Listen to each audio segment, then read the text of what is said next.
السلام عليكم ورحمة الله وبركاته. لا ولا استنى دقيقة. أيوة اثبت. السلام عليكم ورحمة الله وبركاته. اذكر الله وصلي على سيدنا رسول الله. اثبت.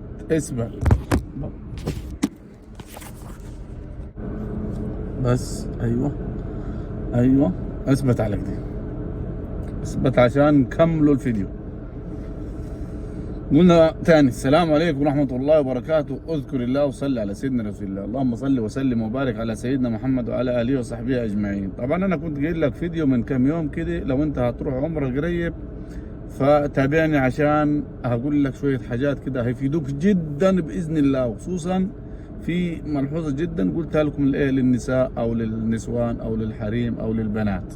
بارك الله فيهم جميعا، وربنا يكتب لكل واحد زيارة بيت الله الحرام حجا ومعتمرا، وزيارة مدينة سيدنا رسول الله، وزيارة قبر سيدنا رسول الله عليه الصلاة والسلام.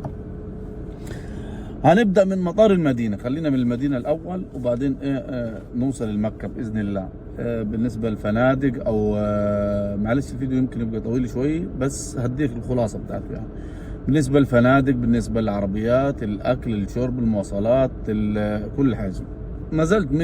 طلعت من المطار المديني، اول ما تطلع لا تاخد تاكسي ولا تاخد اي حاجه، ولا هيجي لك واحد يقول لك اوديك ب 100 ريال او اوديك ب 50 ريال ب 70 ريال. سيبك من دول كله. اول ما تطلع من المطار هتلاقي فيه باص اتوبيس كبير كده مستني كده اول ما تطلع على يمينك من المطار. ما لقيتهوش استنى شويه هيجي الاتوبيس ديتي، هتركب فيها يوديك عند الحرم ماشي، او اقرب منطقه للحرم. يعني المكان اللي هي نازله فيه ممكن تسال تروح ماشي على الحرم ب 11 ريال مش عارف او ب 12 ريال ماشي. دي اول حاجه. لو انت مش حاجز فندق ما تروحش تحجز وما تدورش في المنطقه المركزيه اللي حوالين الحرم اللي هو المسجد النبوي، يعني ما تروحش هناك في المنطقه دي لانه كله هيقول لك ما فيش غرف. ليه ما فيش غرف؟ لانه هم الغرف دي اصلا مخصصه للجروبات الحملات الكبيره والمكاتب، فما بيأجرش غرفه الا واحد يكون عنده غرفه كده بتاع هيأجرها لك غالي، اقل شيء 200 210 215 اقل حاجه. طيب انت عايز غرفه واحده كده، رايح كده حجزت تذكره الطيران ورحت من نفسك زي كده، هتسال على وين مسجد بلال، مسجد سيدنا بلال. من الحرم تقريبا مسجد ماشي 6-7 دقائق، ما تاخدش تاكسي، هيوصفوا لك زي كده 6-7 دقائق ماشي هتوصل ان شاء الله. مسجد بلال هتلاقي هناك كل حاجه، فنادق رخيصه، هتلاقي اماكن رخيصه، هتلاقي هناك في مطاعم مصريه يمنيه، كل المطاعم وحاجات رخيصه، تلاقي هدوم رخيصه واكل رخيص. الاكل اللي حوالين الحرم المدني او المسجد النبوي كله اغلبه تيك اواي، حاجات برجر سندوتشات وغاليه كمان. فانت سيبك من المنطقه دي واتجه الى مسجد سيدنا بلال.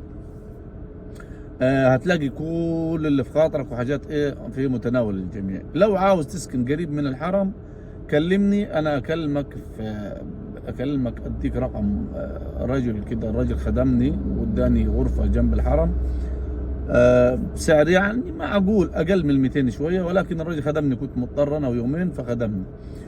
عندك فندق اللي هو فندق طيبة روز، الراجل يعني طيبة روز جنب الحرم دقيقتين ماشي. طيبة روز من الفنادق اللي كويسه، اسال عليها يدلوك مقابل فندق روتانا، يعني فندق روتانا من هنا وطيبة روز من هنا. اكتب على جوجل ماب طيبة روز هيوديك ان شاء الله. طيب ده بالنسبه للفنادق والاكل والشرب. مديك اختصارات انا عشان ما اطولش عليك. هتخش طال عمرك على المسجد النبوي الشريف، وخصوصا من باب 310. ليه 310؟ اول ما تخش من باب 310، اول ما بتخش كده لو بصيت قدامك على طول 310 309 هم جنب بعض، هتلاقي باب السلام، باب الدخول على سيدنا رسول الله صلى الله عليه وسلم، اللي هو ده باب 310. لما تخش على شمالك كده هتلاقي مصلى النساء جوا ورا المسجد من ناحيه الشمال كده. لو مشيت كده بعيد شويه على يمينك هيبقى مصلى النساء. في حتت بره بتصلي فيها النساء بعد الامام، لازم تلاحظوا ديتي. لما تيجي اخواتنا البنات تصلي لازم تحازي على الامام او تسال القائمين او الامن او السكيورتي اللي في المسجد النبوي هيدلوها، لانه في حريم ما بتسمعش الكلام، بيقول لهم ارجع ورا وهم مصممين يصلوا هنا، خصوصا لما الامام يقول الله اكبر ويقيم الصلاه. فبيصلوا بعد الامام، يعني الامام كده بيصلي هم متقدمين عليه برا المسجد، طبعا ده كله برا المسجد.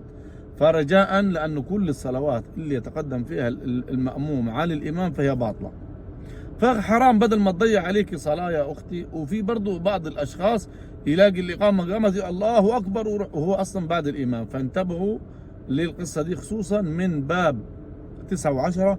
واللي قبلها عدل، يعني طالما المسجد وراك، طالما انت كده متجه على القبلة والمسجد وراك، فانت كده صلاتك باطلة. حازي على، في علامات معروفة انه هنا لا تتخطى هنا محاذاة الامام، هتشوف المحاذاة، او لو ما شفتهاش اسأل اي حد، خصوصا اخواتنا البنات، لان شفت كثير وسألت، حتى سألت جوا قلت لهم يا اخي دول وضعهم ايش اللي بيصلوا هنا؟ قال لي والله صلاتهم ما تجوز، لكن زحمة وما بيسمعوا الكلام وشيء، فايش اسوي انا؟ هو قال الله اكبر، ايش اسوي؟ فملحوظة بالله عليكم ديت تخلي بالكم منيه. دي بخصوص المدينة. في مزارات كثير طبعا، من غير ما اخش لك في التفاصيل عشان الفيديو ما يطولش. هعمل لك فيديو ثاني لمكة، لانه مكة شوية برضه عايزة شوية كلمات كثيرة. في معارض حوالين الحرم المسجد النبوي تقدر تدخلها، معارض مجانية تقدر تخش تتفرج عن السيرة النبوية وعمارة المسجد النبوي. والبقيع طبعا بعد ما تطلع من باب السلام كده هتلاقي باب البقيع تتجه عليه. البقيع من بعد الساعة، بعد العصر، يعني ما فيش قبل العصر، ما فيش البقيع. اللي عاوز تخش البقيع تسلم على الموتى في البقيع، ف بعد العصر، ما فيش قبل العصر. طيب بالنسبة للروضة الشريفة لازم تنزل تطبيق اسمه نسك، وهنصحك نصيحة خدها من أخوك على الموعد ده. تطبيق نسك لو ظاهر ده تنزل التطبيق ده عندك، هو نفس الشكل ديتي اهو، بيكون كده اهو. استنى اوريهولك كده، اللي هو ده اهو ده نسك. فتنزل تطبيق نسك، هتخش هيشوف لك في عندك الحافلات والعمره وفي عندك الروضه الشريفه. تدخل على تعمل طبعا اكونت عليه، تدخل على الروضه الشريفه، تحجز موعد. اقول لك افضل موعد للروضه الشريفه الساعه 11:40 دقيقه، 11:40 دقيقة قبل الظهر. ليه؟ أنا الحمد لله ربنا وفقني، هي جت من عند رب العالمين. أنا لقيت الموعد المتاح بالنسبة لي 11:40 دقيقة، يعني قبل الظهر. التليفون شوية عكس معايا والفيديوهات شكلها تعبت، فحولنا على التصوير السينمائي، فمعلش الصورة هتتبدل عليك شوية. فأنا قعدت من 12 إلا تلت لنت 1 إلا تلت، لأنه أذن الظهر في الروضة الشريفة، فما طلعوش الناس، قعدنا صلينا ورا الإمام وأسفل المؤذن سيدنا رسول الله. فده موعد حلو جدا إنك تختار فيه، وبارك الله فيكم، وربنا يتقبل منا ومنكم ودعواتكم ليني، ونشوفكم في فيديو إن شاء الله مكة بإذن الله. السلام عليكم.